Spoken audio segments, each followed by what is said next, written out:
کہ یہ دو کام کر لو ساری دنیا کے محبوب بن جاؤ گے، تمہارے گھر جنت بن جائیں گے، میاں بیوی میں محبت قائم ہو جائے گی، ساس بہو میں محبت ہو جائے گی، باپ بیٹے میں محبت ہو جائے گی، ماں بیٹی میں محبت ہو جائے گی، بھائی بھائی میں محبت ہو جائے گی۔ تو کام کر لو، ان دو میں سب کچھ چھپا ہوا ہے۔ میرے نبی نے فرمایا معاذ الا انبئک بملاک ھذا کلہ، پوری حدیث معاذ بن جبل نے کہا یا رسول اللہ کچھ جنت کے جانے کا راستہ تو بتائیں، جنت میں جانے کا راستہ تو بتائیں، انبئنی بعمل یدخلنی الجنہ۔ صاحب نے کہا سألت عن امر عظیم، بہت بڑی باتوں نے پوچھی ہے، تقیم الصلاة المکتوبہ، تؤدی الصلاة المفروضہ، وتصوم رمضان، وتحج البیت۔ معاذ نماز پڑھنا، روزہ رکھنا، زکوٰۃ دینا اور حج کرنا۔ پھر آپ نے فرمایا ان شئت انبأتک بابواب الجنت، اب اگر تو چاہے تو کچھ اور بتاؤں، جنت کے دروازے بتاؤں؟ کہ جی بتائیں۔ کا الصوم جنہ، روزہ جہنم اور تیرے درمیان بیچ میں رکاوٹ بن جائے گا۔ الصدقۃ تطفئ الخطیہ، چھپ چھپ کے اللہ کے نام پہ دینا تیرے گناہوں کو دھو دے گا، پاک کر دے گا۔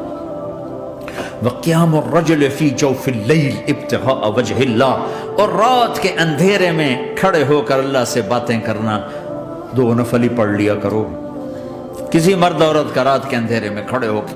پھر آپ نے کہا معاذ الا انبئک براس الامر وعمودہ وذروۃ سنامہ وبملاک ھذا کلہ، اے معاذ میں تمہیں اب سارے دین کا خلاصہ بتاؤں، سارے دین کا سرا بتاؤں، ستون بتاؤں، ایک روایت کے مطابق ستون بتاؤں، آخری چیز بتاؤں، آخری چیز بتاؤں؟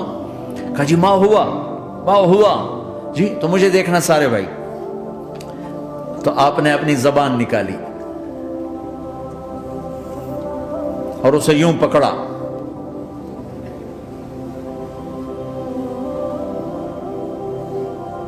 معاذ کف ھذا، معاذ اپنی زبان پہ قابو پا جا، یہ میری پوری شریعت ہے، یہ پورا دین ہے۔ یہ کس کو سمجھایا ہے؟ معاذ کو۔ کیسے سمجھایا؟ جیسے چھوٹے بچے کو سمجھاتے ہیں، ایکشن کر کے۔ صرف اتنا بھی تو کافی تھا بھائی، زبان کی احتیاط کیا کرو۔ ایسے سمجھایا جیسے چھوٹا بچہ۔ کیوں؟ کہ مشکل ترین کام ہے۔ 22 ویلر ٹرالے کو بریک لگانا آسان ہے، یہ 2 انچ کی زبان کو بریک لگاتے ہوئے سارے بریک فیل ہو جاتے ہیں۔ اور جتنا آج گھروں میں فساد ہے اس کے پیچھے یہ زبان ہے۔